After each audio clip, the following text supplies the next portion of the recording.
kembali di Kompas Petang, saudara. Polisi menangkap pelaku yang mengunggah parodi lagu Indonesia Raya di Cianjur, Jawa Barat. Diketahui pelaku merupakan anak di bawah umur yang berinisial MDF dan masih berstatus sebagai pelajar. Dari foto-foto yang diterima Kompas TV, anak berinisial MDF ini berusia 16 tahun. Ia ditangkap di rumahnya di Cianjur, Jawa Barat. Tim Siber Bareskrim Mabes Polri menangkap pelaku pada Kamis malam kemarin. Pemilik akun YouTube My ASEAN ini kemudian dibawa ke Bareskrim Polri didampingi orang tuanya untuk menjalani pemeriksaan lebih lanjut.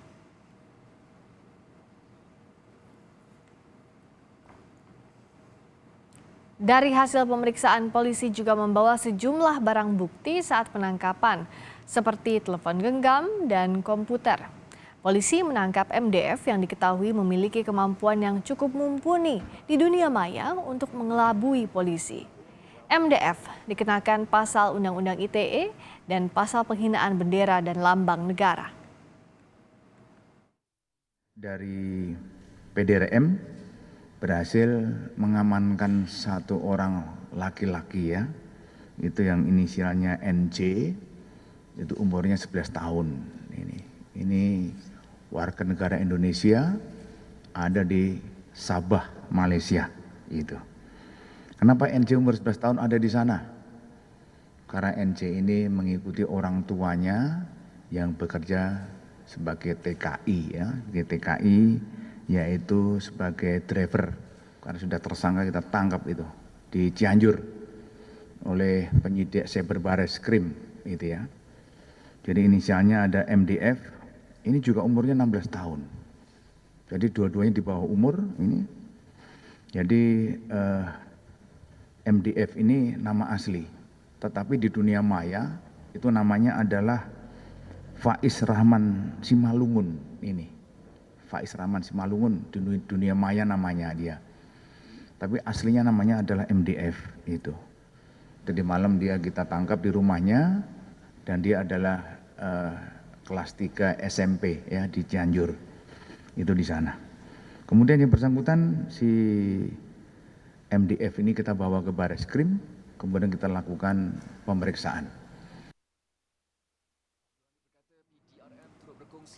Penangkapan MDF bermula dari penangkapan NJ, seorang anak yang juga di bawah umur berusia 11 tahun yang ditangkap lebih dulu di Sabah, Malaysia. Ketua Polisi Negara Malaysia Tansir Abdul Hamid mengatakan polisi Malaysia telah menginterogasi pelaku parodi lagu kebangsaan Indonesia Raya.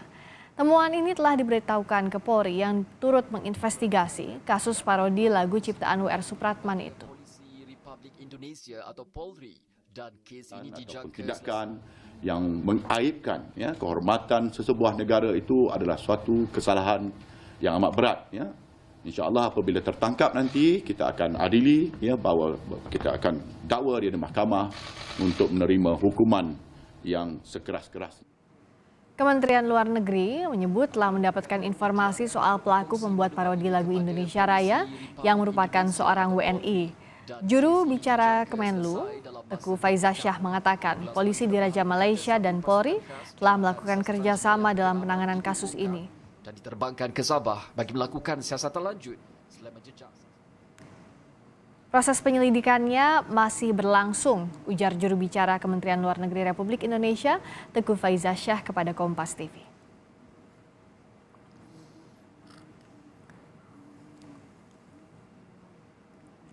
Dan untuk mengetahui informasi terkini, sudah ada Duta Besar Indonesia untuk Malaysia, Pak Hermono. Selamat sore waktu Jakarta, Pak Hermono. Selamat sore, Christian.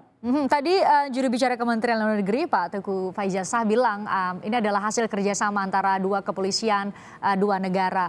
Pak Hermono bisa jelaskan kepada kami bentuk kerjasama seperti apa sehingga kemudian dua orang bisa ditangkap di dua tempat, di dua negara? Ya, sebetulnya memang dari awal sudah ada komunikasi antara PDRM atau polisi di Raja Malaysia dengan Mabes Polri. Bahkan Kepala Polisi Malaysia juga sudah berbicara langsung dengan Bapak Kapolri ya. Nah ini memang selama ini terjadi semacam pertukaran informasi lah ya dari indikasi-indikasi yang didapatkan di Malaysia. Selain itu, di tataran implementasi di lapangan, staf teknis Polri yang ada di Tawau juga ikut terlibat dalam proses penyelidikan ya. Staf kita yang di Tawau itu juga sudah bertemu dengan kedua orang yang disangka melakukan tindak pidana ini. Jadi memang kita komunikasinya itu cukup intensif lah ya antara kedua kepolisian. Termasuk juga pemberian informasi karena penangkapan MDF di Cianjur juga atas berdasar keterangan dari NJ ya Pak yang ditangkap di Sabah ya, anak-anak betul ya? Betul, Mas, anak-anak memang staf teknis Polri yang ada di Tawau juga kan sudah bertemu dengan ini anak ya. Memang anak ini katanya pintar sekali ya, anaknya pintar sekali dan dari awal dia sudah mengatakan bahwa dia bisa memberitahukan siapa yang membuat video ini ya. Jadi dari situlah berkembang dan informasi itu kan sudah di-share juga kepada Polri oleh PDRM ya. Jadi ini merupakan kerjasama antara PDRM dengan Polri ya. Tetapi itu koreksi sedikit, sebetulnya anak yang di Sabah itu dia tidak ditahan. Dia tersangka tapi dia tidak ditahan, dibebaskan. Hanya bapaknya yang ditahan, tapi sudah dibebaskan juga, dibebaskan dalam pengertian di bail out, gitu ya, dengan jaminan, dibebaskan dengan jaminan oleh kepolisian Lahad Gato, ya. Jadi dua-duanya sekarang tidak ditahan, tidak ada yang ditahan. Oke, tentu yang menjadi pertanyaan adalah bagaimana proses hukum selanjutnya, Pak Hermono, mengingat satu tersangka di Sabah, ada satu tersangka di Indonesia dan ditangani oleh dua kepolisian, dua negara yang berbeda. Akan seperti apa? Ya, ini kita nanti tentunya ada koordinasi antara PDRM dengan Polri ya, bagian deliknya ada di wilayah Malaysia yang melibatkan warga negara Indonesia dan masih di bawah umur. Kalau menurut Undang-Undang Malaysia, Child Act, Undang-Undang Anak-anak 2001, untuk kejahatan yang tidak termasuk dalam grave crime atau kejahatan tingkat berat seperti pembunuhan, anak-anak memang tidak diadili, ya tidak diadili. Tetapi kan nanti kita belum tahu nih perkembangannya, apakah si anak yang ada di Sabah ini juga akan dituntut, kemudian juga apakah tindakannya ini termasuk dalam tindak pidana berat gitu ya. Nah, ini sekarang masih dalam proses lah ya, kita belum tahu nanti endingnya akan seperti apa. Langkah dari Kedutaan Besar Indonesia untuk Malaysia sendiri, karena ini adalah tersangkanya bagaimanapun juga adalah warga negara Indonesia, bakal seperti apa Pak Hermono?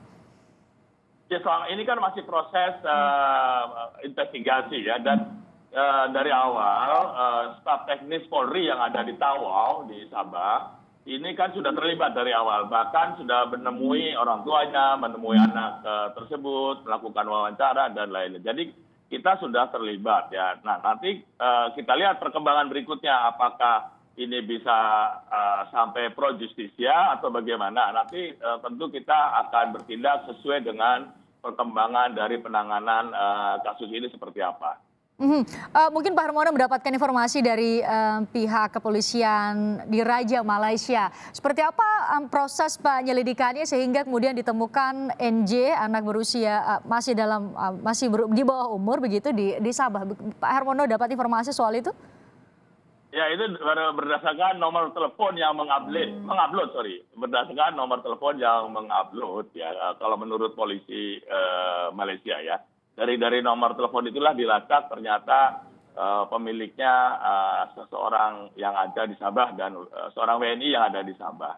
Awalnya dari nomor telepon. Awalnya dari nomor telepon. Pak Hermono atau dari perwakilan dari Kedutaan Besar sendiri sudah bertemu secara langsung dengan orang tua atau anak di bawah umur dengan inisial NJ? Belum, karena ini kan adanya di Sabah ya, di Malaysia Timur. Dan sekarang kita nggak bisa ke sana karena sampai sana nanti di karantina. Balik sini di karantina lagi. Tetapi kita kan ada konsulat yang ada di Tawau. Dan konsulat kita yang di Tawau itu sudah mengirimkan staf teknis Polri yang ada di sana untuk ikut dalam proses penyelidikan lah ya. Dan sudah bertemu dengan kedua orang tersebut. Pak Hermono, sebelumnya kan menjadi ketakutan munculnya kasus ini atau diketahui ada parodi lagu Indonesia Raya akan mempengaruhi hubungan kedua negara antara Indonesia dan Malaysia. Apa yang mau Anda sampaikan kepada publik di Indonesia setidaknya yang sebelumnya mungkin merasa terganggu dengan adanya parodi lagu Indonesia Raya ini? Ya tentu dari sini kita bisa mengambil pelajaran ya, bahwa kita tidak boleh terlalu cepat mengambil suatu kesimpulan dan juga memberikan reaksi dari sesuatu yang belum jelas. Apalagi ini kan masalah cyber ya, jadi bisa saja itu hoax. Bisa. Seperti sekarang kan ini terbukti bahwa yang membuat bukan orang Malaysia, paling tidak sampai saat ini yang sudah ditangkap atau diamankan adalah warga negara Indonesia. Jadi mohon untuk berita-berita yang belum terkonfirmasi, jangan terburu-buru memberikan suatu respon, apalagi reaksi yang berlebihan lah ya. Reaksi yang berlebihan itu yang harus dihindari. Terima kasih Duta Besar Indonesia untuk Malaysia, Pak Hermono sudah bergabung bersama kami dari Kuala Lumpur, Malaysia. Sehat selalu Pak.